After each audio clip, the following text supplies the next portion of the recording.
आखिर कौन है पुतिन, जिसके आगे झुके 30 देश? कैसे बन गया रूस इतना ताकतवर कि पूरी दुनिया से टकराने को हो गया तैयार?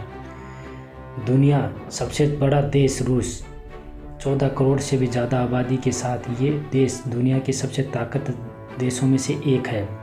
ताकत इतनी कि बड़े से बड़े देश भी रूस के सामने आने से डरते हैं। रूस की ताकत का अंदाज़ा इसी बात से लगा सकते हो कि दुनिया में सबसे ज़्यादा परमाणु बम केवल इसी देश के पास हैं। रूस के पास 6375 न्यूक्लियर बम है। ये इतने परमाणु हैं कि अमेरिका जैसा देश भी रूस से पीछे है। क्या यही कारण है यूक्रेन पर हमला करने के बाद भी किसी भी देश से रूस से दुश्मनी मोल लेने का नहीं सोचा? कुछ ही दिन पहले रूसी राष्ट्रपति व्लादिमीर पुतिन यूक्रेन पर हमला बोल दिया है। इस निर्णय के साथ ही दोनों देशों के बीच युद्ध शुरू हो चुका है। रूस पर नाटो के सभी सदस्य जैसे अमेरिका, ब्रिटेन, कनाडा, जापान ने आर्थिक प्रतिबंध लगाने की घोषणा कर दी है, लेकिन रूस है कि उसे किसी का डर नहीं। रूसी आर्मी के करीब 1,50,000 जवान यूक्रेन की सीमा पर तैनात हैं। लगातार यूक्रेन के ऊपर बम धमाके कर रहे हैं। यूक्रेन पर खौफ का माहौल है, इसलिए वहाँ के राष्ट्रपति बार बार दुनिया से मदद की भीख मांगने पर मजबूर हो गए हैं। दुनिया है कि चुप्पी साधे है, कोई भी रूस से झगड़ा मोल नहीं लेना चाहता। पर हाल ही इन सभी घटनाओं के बीच सवाल यह भी उठ रहा है, रूसी राष्ट्रपति व्लादिमीर पुतिन के पास ऐसा क्या है जो वो किसी से भी नहीं डर रहे हैं? उनके पास कौन सा ब्रह्मास्त्र है, क्या कूटनीति है जिससे चलते पूरे यूरोप और अमेरिका से टकराने को तैयार हैं? इनके व्यक्तित्व का अंदाज़ा इसके बचपन से लगाया जा सकता है।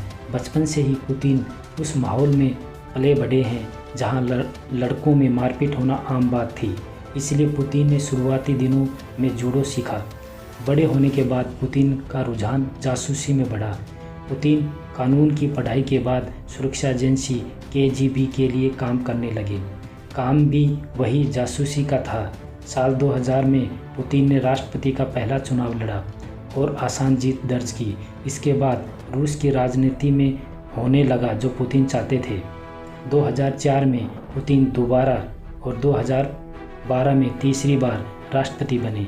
इसके बाद साल 2018 में व्लादिमीर पुतिन ने चौथी बार रूस के राष्ट्रपति बनकर शपथ ली। रूस की सियासत में 64 सालन के बाद सबसे लंबे राष्ट्रपति बनने वाले रूसी ने पुतिन ही थे। पुतिन की ताकत का अंदाज़ा इसी बात से पता चलता है कि इनकी कूटनीति इतनी मजबूत है कि लगातार 2000 से लेकर 2021 तक रूस की गद्दी पर बने हुए हैं। आपको बता दें कि रूस का यह पहली बार ही नहीं जब उसने यूक्रेन पर हमला किया। पुतिन साल 2014 में पश्चिमी देशों की परवाह किए बिना यूक्रेन की क्रीमिया को रूस में शामिल किया। उसी से पता चल गया था कि आने वाले समय में पुतिन पूरे यूक्रेन पर कब्जा जमाना चाहते हैं। पुतिन को किसी भी देश से डर नहीं लगता। इसका साफ साफ अंदाज़ा इसी बात से लगा सकते हो कि मार्च 2018 में रूस के चुनावी दौर के दौरान पुतिन का दिया एक भाषण बड़ा चर्चित हुआ था। पुतिन का ये भाषण 2 घंटे तक चला, जिसमें 1 घंटा अमेरिका और यूरोपीय देशों को डराने में खर्च किया। इस दौरान पुतिन ने रूस की न्यूक्लियर पावर का भी जिक्र किया। भाषण के दौरान ना वो डरे और ना ही अमेरिका और यूरोपीय देशों के आगे झुके, और यूक्रेन पर हमला करने के बाद भी उनका यही अंदाज देखने को मिल रहा है। इसी भाषण के दौरान राष्ट्रपति पुतिन 5 से भी ज़्यादा अपने नए मिसाइल सिस्टम का बखान किया। उन्होंने कहा कि ये मिसाइल सिस्टम अमेरिका डिफेंस को पेनिट्रेट कर सकती है। क्या यही कारण है कि अमेरिका रूस के सामने पस्त पड़ जाता है? रूस की तकनीकी दुनिया के कई देशों के आगे निकल चुकी है।